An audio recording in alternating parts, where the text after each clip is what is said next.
কলকাতার পর এবার ঝড় উঠেছে দিল্লিতে। কলকাতায় ঋতব্রত বিধানসভায় ঋতব্রত এবং লোকসভাতে কাকলি মডেল। অন্তত তৃণমূলের 20 জন সাংসদ তারা বিক্ষুব্ধ এবং তারা এনডিএ শিবিরে যোগদান করছেন। মাঝখান থেকে তৃণমূল কংগ্রেসের এই বিক্ষুব্ধদের নিয়ে এনডিএ 300 পেরিয়ে গিয়েছে। মন্ত্রী ভূপেন্দ্র যাদবের সঙ্গে বৈঠক হয়েছে, দফায় দফায় বৈঠক হয়েছে এই বিক্ষুব্ধ তৃণমূল সাংসদদের সঙ্গে। ছিলেন মুখ্যমন্ত্রী শুভেন্দু অধিকারী।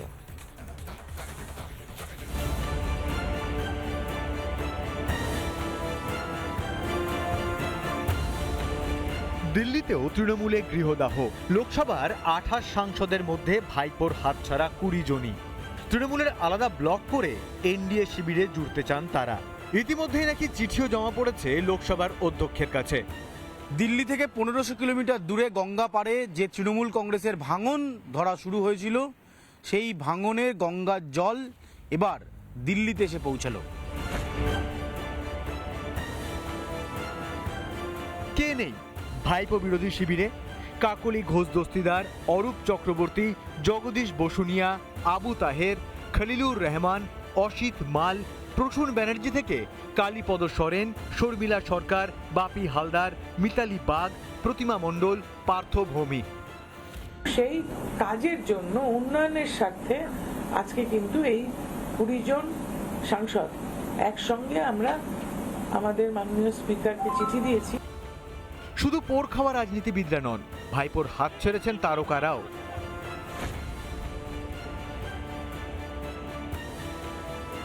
দিনভর দিল্লিতে দফায় দফায় বৈঠক চলে। কখনো কেন্দ্রীয় মন্ত্রী ভূপেন্দ্র যাদবের বাড়িতে, কখনো আবার তৃণমূল সাংসদ শতাব্দী রায়ের বাড়িতে। দুই বৈঠকে হাজির ছিলেন মুখ্যমন্ত্রী শুভেন্দু অধিকারী। কিন্তু হঠাৎ কেন এনডিএ শিবিরে যোগদান? তারা আলোচনা করছিলেন যে আমরা কাজ করতে পারছি না, কি করা যায়, এটা চলছিল। সেটারই ফলপ্রসূ বাংলার বর্তমান মুখ্যমন্ত্রী শুভেন্দু অধিকারী তাদের সঙ্গে যোগাযোগ করেন এবং আজকে তিনি বসে তিনি তাদেরকে বলেন, আপনারা আমার সঙ্গে সহযোগিতা করুন।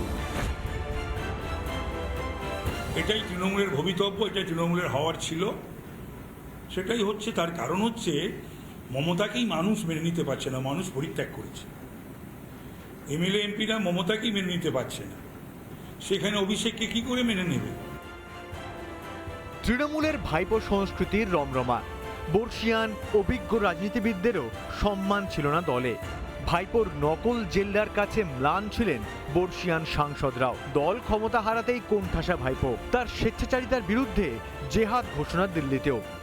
অনুপম পাত্রের রিপোর্ট, রিপাবলিক বাংলা, দিল্লি।